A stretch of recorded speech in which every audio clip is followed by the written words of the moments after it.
Baik, Assalamualaikum warahmatullahi wabarakatuh. Perkenalkan, nama saya Rizky Taufik Akbar dari kelas Manajemen 22DX dengan NPM 22411011. Pada video kali ini saya akan membahas manajemen operasi, lebih tepatnya supply chains atau rantai pasokan. Langsung saja, rantai pasokan merujuk pada jaringan terintegrasi dari perusahaan, pabrik, pemasok, distributor, dan pengecer yang bekerja sama untuk memproduksi dan mengirimkan produk kepada pelanggan akhir. Rantai pasokan mencakup semua langkah yang terlibat dalam mengkonversi bahan mentah menjadi produk jadi, serta semua proses logistik yang terlibat dalam pengiriman produk ke pelanggan. Tujuan akhir dari manajemen rantai pasokan adalah untuk memastikan bahwa produk-produk tersedia dengan kualitas yang baik pada waktu yang tepat dan dengan biaya yang efisien.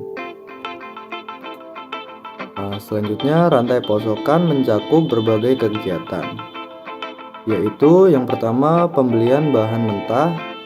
Di proses ini memperoleh bahan mentah atau komponen dari pemasok atau produsen lain. Yang kedua, manufaktur.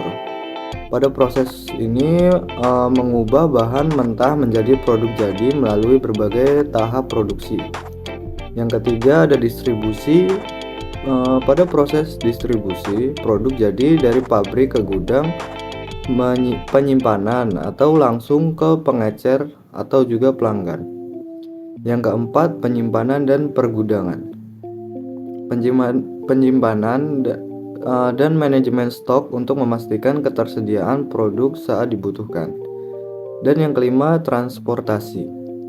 Transportasi produk dari satu lokasi ke lokasi lain, termasuk mengirimkan.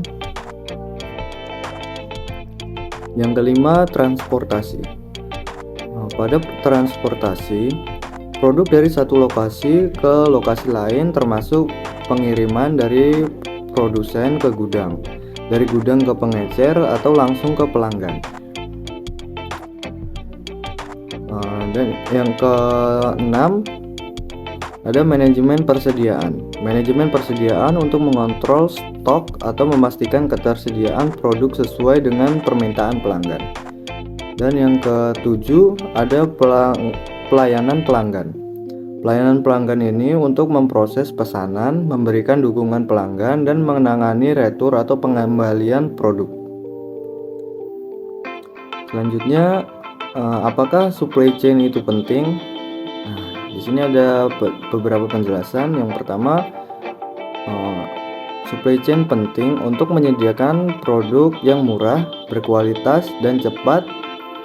Tidak cukup hanya dengan melakukan perbaikan di lingkungan internal saja.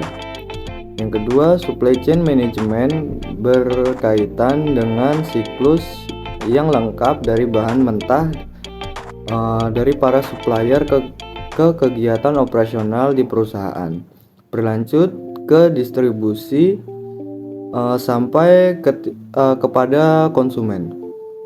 Yang ketiga, ada hal penting yang menjadi dasar pemikiran pada konsep ini adalah mengoptimalkan nilai pada rantai pasokan yang berkaitan. Dan yang keempat, ada kesadaran akan adanya produk yang murah, cepat, dan berkualitas. Inilah yang melahirkan konsep baru, yaitu supply chain management atau SCM. Nah, di rantai pasokan atau supply chain ini juga ada resikonya. Yang pertama, ada kegiatan pemasok dalam mengantarkan.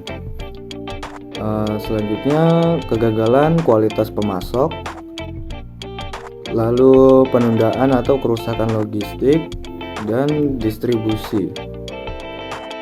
Nah, untuk cara menanggulanginya atau cara mengurangi resikonya pada kegagalan pemasok dalam mengantarkan barangnya, bisa menggunakan beberapa pemasok kontrak yang efektif dengan penalti subkontraktor yang digaji perencanaan sebelumnya.